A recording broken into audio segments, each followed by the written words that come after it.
Hi, my name is Anna, and today I'm going to be teaching you all about corsets. So yeah, I hope you enjoy the video. So to start off, I'm going to get into the origin/historical innovation of the corset. What was the earliest known period of time when people wore corsets? Historians can date the origin of the corset as way back as 1600 BC in Crete, Greece. Ancient pottery shows that the Minoan people at this time wore garments that were made of leather support straps and vests that constricted the waist and helped shape it. The main function of this piece for women was to help shape the waist and support their breasts, although this early design did not cover the breast. Both men and women wore these pieces as a small waist was very desirable during this period of time. What country did corsets originate from, and did they become popular due to people with high social status? The first, more casual appearance of the corset came in the 16th century. It originated in Italy but wasn't widely worn there up until the French aristocrat Catherine de' Medici brought it to France, where the clothing piece became associated with the women of the French court. Soon, the citizens of neighboring countries such as Spain, England, and Germany began wearing them. Although the popularity of corsets grew and many citizens of this time considered it to be a must for accentuating the beauty of the female figure, many people chose not to wear it, notably Mary, Queen of Scots. Was the corset used to help in curing posture/back issues for the people who wore it? During the 18th and 19th century, corsets became known as useful when curing poor posture, as the body of the corset was typically made from very sturdy materials such as whalebone, wood, ivory, or metal. Its main function was to support the back, raise the breasts, as well as support them, and to improve the overall posture of a woman by placing the shoulders down and back. It slightly differed from its use in the 16th century, as its main purpose was not drastically inclined towards narrowing the waist. Now I'm going to move on to the social issues portion of this video. Did people rebel against the idea of wearing corsets? Women first started fighting the idea of wearing corsets during the corset controversy period in time, or alternatively known as the corset question. The era spanned over the 19th century, right after tight lacing became popular, as women were divided on whether or not to continue this practice despite it being harmful and medical professionals warning against it. Women made their voices heard through writing to newspapers and journals, expressing their hatred for the garment. The opinions of the masses were divided, with papers proclaiming it was a staple for any woman, while others saying it was terrible and unnecessary. This controversy peaked around 1860, however the divided issue continued long after. Were corsets associated with modesty or purity? Before the 16th century, corsets were used by tribes of the Caucasus between the 7th century BCE and 4th century CE.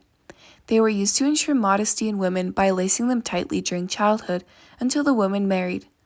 Once the marriage was consummated, the husband would slowly and carefully undo each lace of the bodice to illustrate self-control. Post this period in time, corsets shifted their title of deeming women pure and modest towards attributing qualities such as fragile or delicate to them due to the tightness of the corset inhibiting rugged work or strenuous activity. Moving on to the technological developments of the corset. Did the corset's design help in creating different pieces of clothing, possibly ones that we may wear today? Since the 1990s, there has been a boom in women looking for quick weight loss fixes that don't require healthy diet and exercise. This is where the corset's distant relative comes in, the waist trainer. Marketed as a means to slim out your waist without the effort of working for it, the waist trainer has the same agenda as the corset once did when it accentuated the female figure in the peak of its popularity. How did the shape and purpose of the corset change over the course of history? Up until the 20th century, the purpose of the corset remained the same, supporting the woman's breast and slimming the waist. However, this changed drastically during World War I. Women were asked to refrain from the purchasing of corsets so the metal could be used to construct excess tools and weapons for the war. The result of this was women discovering new clothing pieces to replace the once necessary garment. The breast supporter, designed by Marie Tissek in 1893, was quickly adapted into a more modern scheme when corsets became unavailable. This bra kept the key breast-supporting components the corset once had, but with a modern twist that no longer required the entire torso to be covered. What was once a long garment that symbolized the delicateness of women now became an article of clothing that was used in a practical, more comfortable way. Finally, let's move on to our current understanding/use of the corset. Did the perception of the corset shift in the 20th century?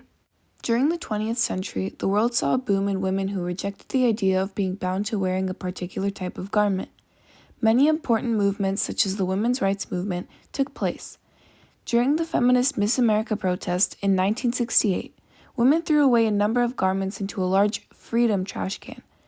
These pieces included girdles and corsets, which were then deemed instruments of female torture by the angered women of that time period. Although this feminist pushback sparked great change in society, the corset later reappeared in the 1990s with the emergence of fetish fashion, as well as celebrities like Madonna and fashion designers like Jean-Paul Gaultier, all embracing corsets in a new, empowering sense. Do designers nowadays aim to incorporate corsets into their newer fashion designs? Big names in the industry, such as Stella McCartney, Balenciaga, and Tom Ford, have all been experimenting with the inclusion of corsets in their latest designs in runway looks. Contrary to the corset's original intention, modern versions of this piece are meant to be layered over top of garments, as opposed to underneath them. In 2019, Teen Vogue even deemed the clothing item as the biggest fashion trend of the year, notably mentioning the handful of celebrities who have begun embracing the corset's purpose for events such as red carpets, all the way to wearing them as simple streetwear. It is safe to say that designers and influencers alike are all allowing the corset to slowly seep its way back into the world of fashion. Thank you for watching my presentation. I hope you enjoyed it. Bye!